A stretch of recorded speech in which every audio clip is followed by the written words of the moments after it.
I'm 29 years old. I live alone in my house in a small town in Michigan. On the weekends, I come here to escape from the city lifestyle that I spent most of my life growing up in, and I'm sick of it. I like being in a quiet rural area, but my house and property are the kind of places horror movies are usually set, a house with a big property and neighbors not right on top of you. You don't hear of too much crime usually in my town, but that's because the population is relatively low. I don't have a lot of friends in the area, but that's not why I come here anyway. I come to be alone and escape my stresses from work and people in general during the week. One Friday, shortly after arriving at the house after my drive, I got a knock at the door. I opened it to a guy with a clipboard. Immediately, I knew he was selling something. He asked me if I was content with my security system.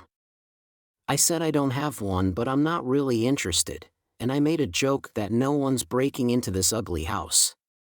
He then went on his pitch, telling of all the recent break-ins in the area that quite honestly I had not heard about.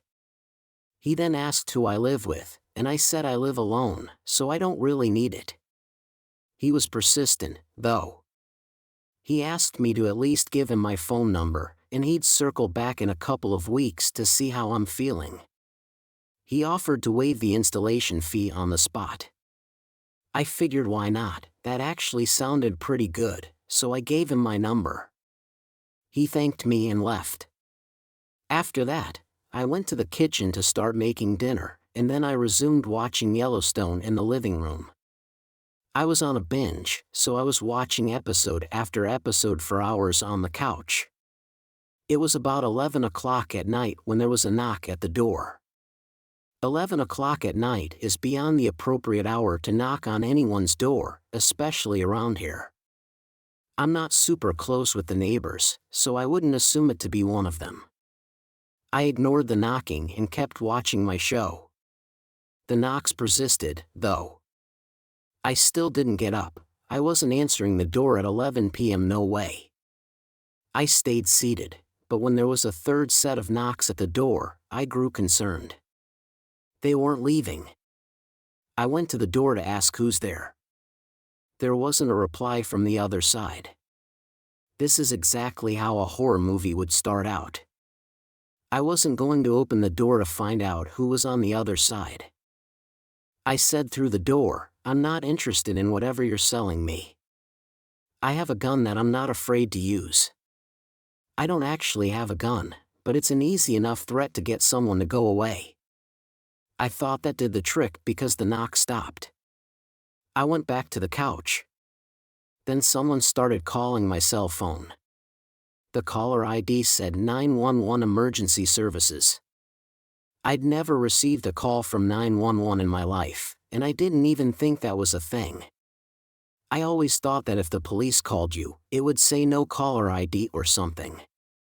I picked up the phone, and a man on the other line asked, "Is this George?" To which I said, "Yes."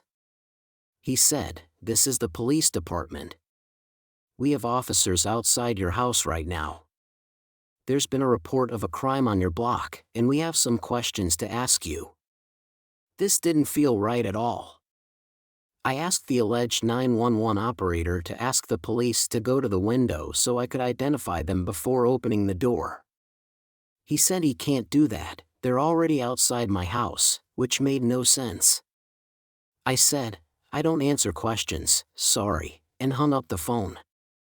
Even if it were the real police, I had no legal obligation to answer the door anyway, but this was screaming trap in every sense of the word.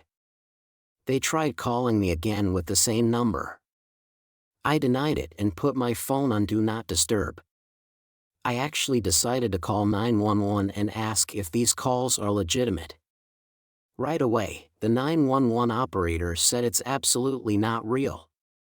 Coupled with the fact that someone was at my door, they advised I lock all the doors, grab something I could use as a weapon, and wait inside until a police officer arrives at my house.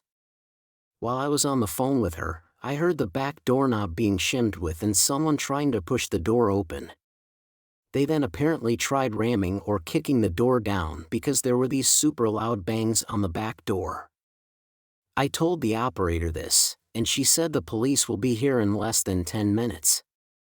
I needed them now, though. I went to the door and screamed, "Do you want to get blown up?" And there was a yell on the other side saying, "It's the police, open up," followed by another ram or kick into the door. The back door is next to a window, unlike the front door, so I looked out the window and I saw two masked men attempting to kick down my door. When I say mask, I mean they had these disturbing-looking sacks on their heads. It looked like they had eye and mouth holes cut out. They saw me looking through the window, and I guess they saw me on the phone. They must have realized I was on the phone with the actual police, and they took off into the darkness. About 5 minutes later, there was a knock on the door from the actual police. I let them in. One of the cops was very helpful, and he went as far as to search my entire property.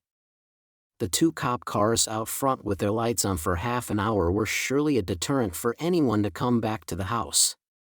After the cops left, I noticed one of the cop cars stayed in front of my house for hours. I'm sure they left at some point in the night. I'm done opening the door to anyone unannounced, though, because I'm 99% sure that guy who was claiming to sell security systems was just scoping out the best house to target, and he and his squad were spoofing 911 calls to get people to open the door late at night. I went to my closest neighbors to ask them if the guy knocked on their doors too. They said no. For some reason, my house was the only one on this street targeted for this. I guess I was the first house they tried, and I seemed like an easy target.